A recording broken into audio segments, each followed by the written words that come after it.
This land was frozen and forgotten. No one believed it could change. But one man saw something different. He saw a dream. With nothing but his hands, he began clearing the snow. Slowly, the foundation started to take shape.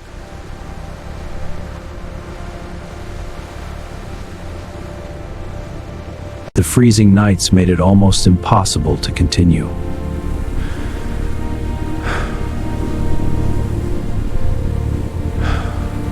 But he refused to give up.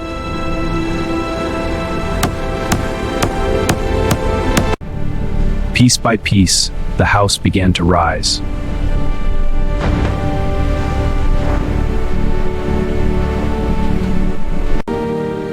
A shelter was finally taking form.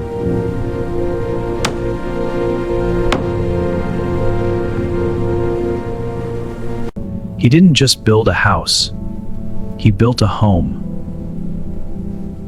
From nothing to a dream in the snow.